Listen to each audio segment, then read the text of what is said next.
Shalom, nous allons étudier le Daf Ain He dans Masachet Avodah Zarah. Nous reprenons quelques lignes à la fin du Daf Ain Dalet Amud Bet. Bame Menagevan, comment faire sécher justement les pressoirs dans lesquels on a utilisé du vin d'Avodah Zarah. Ravama Bemaim, Rav nous dit avec de l'eau. Ravama Bachanama Be'efer, avec de la cendre. Ravama Bemaim Velo Be'efer. La Gemara se pose la question, est-ce que quand Rav il a parlé d'eau, il a parlé que de l'eau? Rav Bachana Amar Efer, et celui qui a dit Efer, c'est Befer Velo Bemaim, c'est que du Efer et pas de l'eau. La question est encore plus forte pour celui qui dit de l'eau, parce qu'on peut pas sécher avec de l'eau a priori. Alors, la Gemara dit non, en fait, dans les deux cas, tout le monde est d'accord qu'il faut les deux. Et la Gemara dit là, Rav Amar Bemaim, Vewadin, le Efer, en réalité, il faut de l'eau, mais il faut également après de la cendre. Rav Bachana qui a dit Efer, il est d'accord que dans tous les cas, après, il faudra maïm. Vélo plié, habirtifta, habiyabishta. On dit non seulement les deux sont d'accord qu'il faut faire les deux, et même l'impression qu'on avait qu'ils étaient au moins en discussion sur l'ordre, est-ce qu'on commence d'abord par l'eau, puis la cendre, ou la cendre, puis par l'eau. En réalité, c'est pas vraiment une discussion, ça dépend de l'état, justement, de la fameuse cuve dans lesquels la cuve, on a dit en pierre, dans laquelle on a du zéphet, du goudron qu'il y a à l'intérieur, est-ce qu'elle est humide ou pas? Si elle est humide, à ce moment-là, on commencera d'abord par la cendre, puis par l'eau, et si elle est sèche, on commencera par l'eau, et après par la cendre. Mais au final, tout le monde sera d'accord qu'il faudra terminer par la même chose, donc du coup, même là, c'est pas la totalité des étapes. C'est-à-dire que, quoi qu'il arrive, si on doit à la fin faire sécher, eh bien, il faudra, si c'est vraiment humide, il faudra d'abord sécher, puis après mettre de l'eau, puis après sécher encore une fois avec de la cendre. Donc la Gemara nous dit Itmar. Bera Mishme Dera Bamre. Au nom de Rav, on disait Tarte Tlat, ou Shmolamar Tlat Arba. En fonction que c'est sec ou que c'est humide, eh bien on va avoir 2 ou 3 étapes. En fonction qu'on pense qu'il faut terminer par de l'eau ou par de la cendre. Donc selon Rav, c'est 2 ou 3. 2, c'est-à-dire que si c'est mouillé, on met de la cendre pour sécher. Après, on met de l'eau. Donc selon Rav, il faut terminer avec de l'eau. Et donc du coup, si par contre c'est sec, il faut d'abord humidifier pour faire sortir une partie, après sécher, et après remettre de l'eau, parce que lui pense que c'est à la fin de l'eau qu'on doit mettre. Shmuel pense qu'à la fin on doit mettre de la cendre encore après cela, donc du coup, les étapes avec deux actions et 3 deviennent respectivement 3 et 4. Shmuel Amar, Tlat, Arba, c'est 3, 4. Donc si elle est humide, d'abord on sèche avec de la cendre, puis de l'eau, puis de la cendre, on termine avec de la cendre. Et si elle était sèche, il faut en rajouter en plus au départ de l'eau. La Gemara dit Besura Matnouachi, la version qu'on a dit ici, c'est celle qui avait un soura. Et Pumpedita, on rajoute encore à chaque fois une étape. Berav Amre Mishmederav, qu'on disait au nom de Rav, Tlat Arba, que lui disait 3, 4, et Shmuel dit 4, 5, Amar, Arba, Chamesh, et c'est encore une fois la même chose, à chaque fois on rajoute une étape d'eau ou de cendre. Vélo pligué, et selon cette version-là, il n'y a pas de discussion. Markachashiv Maya Betrae, ou Malokachashiv Maya Betrae. Tout le monde est d'accord qu'en réalité ça se termine avec de l'eau. Shmuel et Rav, simplement, Shmuel le compte comme une étape, et Rav ne le compte pas comme une étape, mais en réalité, on le fait quoi qu'il arrive. Nouvelle question, Baoumine, mais Rabbi Abaou a posé la question à Negourne, d'Aramae Mai. Ces gournets, c'est des sortes de cordes que les Araméens utilisaient, donc les gens de Babel utilisaient, des cordes qui permettaient de contenir les grappes de raisin, les garder les unes entre elles pour pas qu'elles s'éparpillent trop. Ces cordes-là qui prennent du coup, qui absorbent, comment doit-on les cachériser? Malo Rabbi Abaou Tanitoua.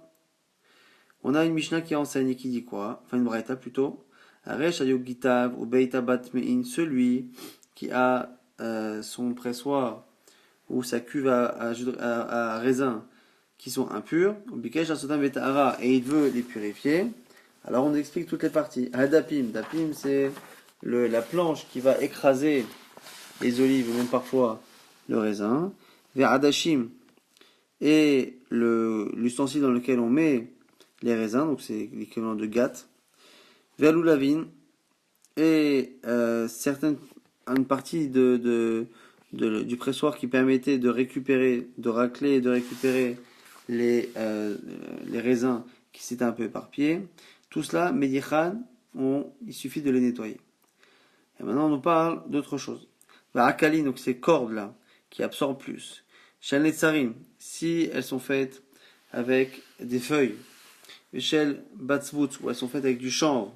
À ce moment-là, Menagvan, il suffit de les sécher. Shel Shifa, Shel Gemi, si c'est fait à base de jonc, le végétal. Mais Yashnan, il faut les laisser vieillir. Shne Masachodesh, 12 mois. Et Rabban Shimon Megam Lelomer, Ashbag nous dit, Menichan Migat Legat, mais Bad Lebad, il faut le laisser, pas forcément un an, mais le temps de passer d'un moment où on presse à un autre, une saison à une autre en gros, quand on presse les raisins ou quand on presse les olives. En tout cas, on voit que ces cordes-là, il faut les faire sécher soit pendant un an, soit d'un moment d'une saison à une autre. Alors, Agma dit, Aïnout Anakama, quelle est la différence entre d'une saison à une autre et un an? On dit Kabenayo, Chorfe Vafle, dans le cas où les récoltes sont plus que annuelles, une fois par an, et à ce moment-là, selon un, il faudra un an, selon l'autre, moins d'un an, à partir du moment où c'est la prochaine récolte, le prochain moment où on utilise le pressoir. Rabbi Yossi Omer, Arotzel et Taran Miyad, celui qui veut quand même purifier tout de suite, Maga'ilan Verotrim, il les ébouillante avec de l'eau chaude, Ocholtan Bimizitim, ou il les ébouillante, ou il laisse tremper dans de l'eau dans laquelle on a cuit des olives. Rabbi Shimon Megamlel Mishum Rabbi Yossi Omer, Ashbak dit au nom de Rabbi Yossi, on le met devant, en dessous d'un robinet sur lequel l'eau coule, ou dans une source d'eau dans laquelle l'eau jaillit de manière forte, vechama, et pendant combien de temps on laisse à cet endroit-là, avec une pression d'eau, pendant ce qu'on appelle la rona, et la Gemara expliquera un peu plus tard ce qu'on appelle une rona. Kedrer shamru beyin neser, ken amru betiharot. Et ce qu'on a dit pour yayin neser, pour le vin neser, c'est pareil pour tout ce qui est pureté et impureté. La Gemara dit, je comprends pas. Klapelaya, de quoi on parle ici? Mais Tarot Kaiminan, on parle déjà de pureté et impureté. Cette braïta parle de pureté et impureté, elle n'a pas parlé de yaïnesser, de vin. Et après avoir parlé d'impureté, elle dit, ce qu'on vient de dire, ce qu'on a dit sur le vin, c'est valable pour l'impureté. Mais on parlait pas de vin. Et on parlait d'après de l'impureté. Donc il y a un problème, donc la Gemara inverse. Et là, Kedresha Amrou Betarot, car Amrou Benesser, ce qu'on a dit jusqu'à présent pour tout ce qui est pureté et impureté, c'est valable aussi pour le vin.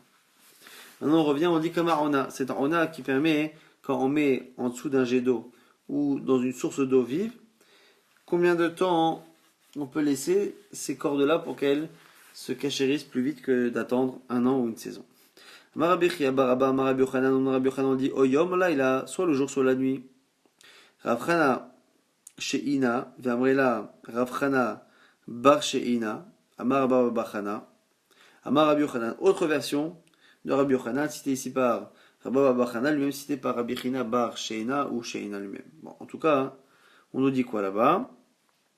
Que c'est Chatziyom Chatzi Laila, la moitié d'un jour plus la moitié d'une nuit. Amar Shmuel Bar Yitzchak, et Shmuel Bar Yitzchak nous dit que l'obligé, il n'y a pas de discussion, il n'y a pas de contradiction en réalité. Habet Kufa Nissan, Vetishre, Habet Kufa Tammuz Vetevet, ça dépend si on est en Nissan en Tishrei ou si on est dans des périodes de l'année comme Tammuz Vetevet. En Nissan et en Tishrei, ce sont deux périodes de l'année dans lesquelles les jours et les nuits sont plus ou moins équivalentes. Et donc, finalement, une journée dure le même temps qu'une nuit. Donc, finalement, ces 12 heures sont les mêmes. Et donc, quand on dit le jour ou la nuit, c'est parce que c'est la même durée. Par contre, quand on est dans des périodes de l'année comme Tammuz, Tevet, où finalement, soit les nuits sont plus longues, soit les journées sont plus longues, la seule manière d'avoir le temps vraiment de vraies 12 heures, c'est de prendre la moitié de l'un plus la moitié de l'autre. Amar Rav Yehuda Rav nous dit, Hané Revake Daramae. Là, ici, on parle de sorte de sac dans lequel on mettait la lie du vin, le fond qu'il y a des tonneaux, de telle sorte à le presser et que par les petits trous qu'il y avait dans ce sac sorte le vin qui reste encore pour récupérer le plus de vin des shmarim.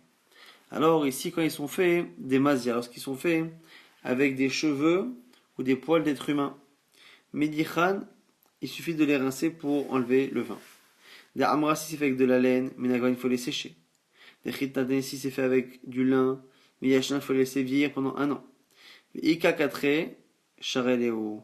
Et s'il y a des nœuds, il faut les défaire avant de faire tout cela. Ane dikoule vchalata deramae. On parle ici de sorte de panier qui servait là aussi à filtrer. Alors, pareil, dans le cas où il y a des cordes qui sont faites à partir de palmiers, Medichan, il faut les rincer. Les tzafta, si c'est fait avec une sorte de caoutchouc, Menagvan, il faut le faire sécher. Les chitana, si c'est par contre du lin, Miyachin, il faut le laisser vieillir pendant 12 mois. Veid Beou, qui très charelo, aussi il y a des nœuds, il faut les défaire avant. Itmar Amaret, c'est Oshit Yado Legat, Menagab Eshkolot. Amaret, c'est quelqu'un qui ne fait pas attention à l'impureté, qui a touché les grappes qu'il y avait dans le pressoir. Rabbi Rabbi Chia, Machloket, ici, Rabbi Chia. Chadamar, Eshkol, Vechol, Seotav, Tmein. Il dit que la grappe qu'il a touchée et celles qui sont autour sont impures. Vechol Agad Kula Torah, mais par contre tout le reste du pressoir est pur. Chadamar, l'autre dit, Kol Agad Kula Namit Mea, que tout le pressoir est impur. Olman de Amar Eshkol, Vechol Seotav, Tmein, Vechol Agad Kula Torah. Son premier avis qui dit que le reste du pressoir est autorisé. Comment expliquer la Mishnah? On trouve un reptile mort qui rend impur dans un pressoir. Et non, s'il n'y a pas liquide, il n'impurifie que ce qu'il touche. S'il y a du liquide entre tous ces endroits-là, tout est impur. Donc on va mettre que le chéretz impurifie tout. Comment ici on peut dire qu'il n'y a que la grappe qu'il a touchée, celle qui est autour? Atam, lo mafsak velomide.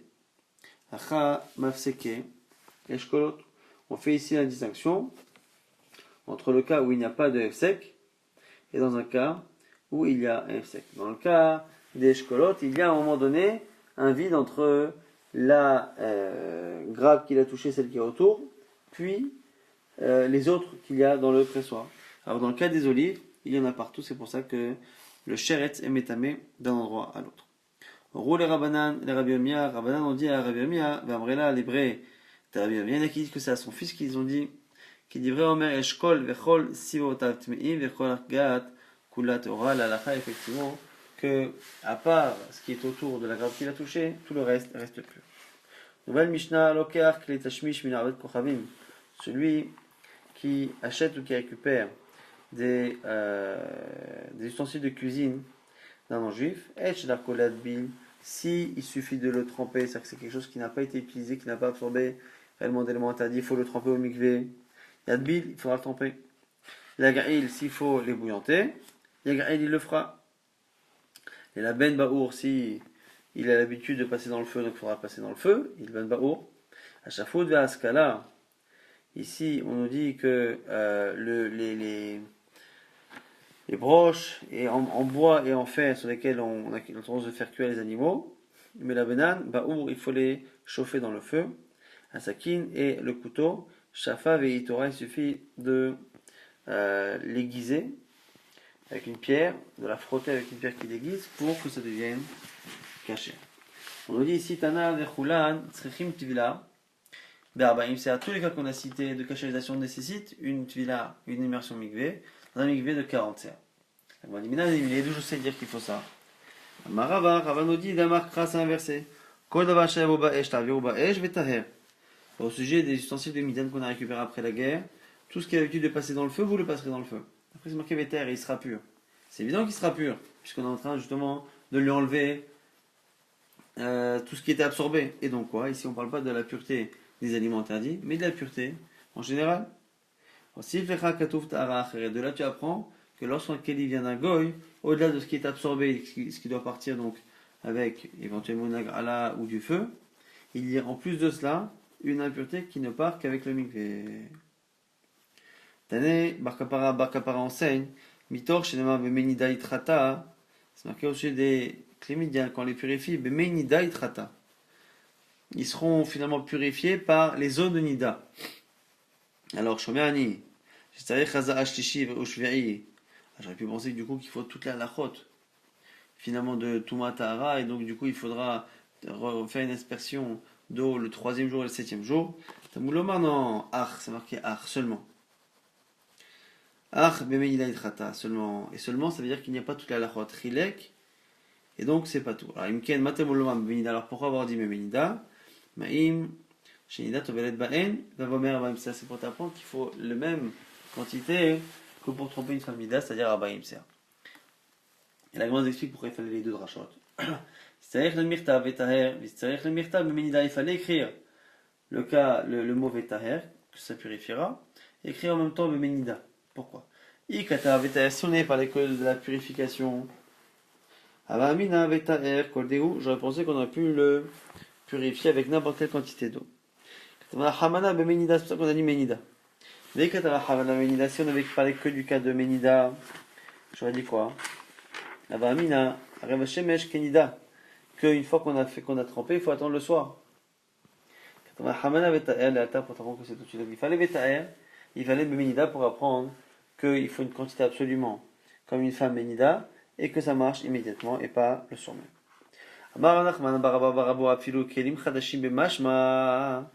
Lui vient dire que même si l'ustensile est neuf, il faudra le tremper au mikvé. Pourquoi? Parce que quand on prend un vieil ustensile, un goy, et qu'on le passe dans le feu, qu'on le cache, il redevient neuf. Tu vois bien que malgré ça, il faut une tevila. Donc de là, on voit qu'il y a une tevila dès que ça vient d'un goy, même s'il n'y a plus d'aliments interdits dedans. Mat qui fait rachet object. Et Achiafilouzuza, les sarbelanami. Si tout keli qui vient d'un goy est interdit, alors même les ciseaux fabriqués par un goy. On va dire, allez, Kesouda Amori Paracha, pas du tout. Dans la paracha de Clémidian, on parle d'ustensiles qui servent à l'alimentation et donc ne m'apporte pas une contre-preuve, un contre-exemple avec l'histoire des ciseaux. On ne parle ici, la mitzvah de tremper au mikvé n'existe que si ce sont des objets qu'on acquiert des goyim. Comme l'histoire de Midian.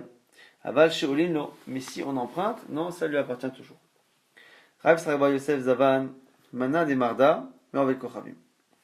Un jour, Rav Yisrael bar Yosef a acheté finalement un ustensile qui a été fait à partir de terre et même d'excréments d'animaux. Alors, ça va, l'advila, il a voulu l'emmener au mikvé. Amarléaou, Merabanan, il y a un sage qui lui a dit, Rabbi Yaakov Shmei, son nom c'est Rabbi Yaakov, il a dit, Farchalimine de Rabbi Yochanan, on m'a expliqué ce qu'a dit Rabbi Yochanan, Klematachot, on ne parle que des ustensiles métalliques dans la paracha de Clémidian, et donc pas autre chose.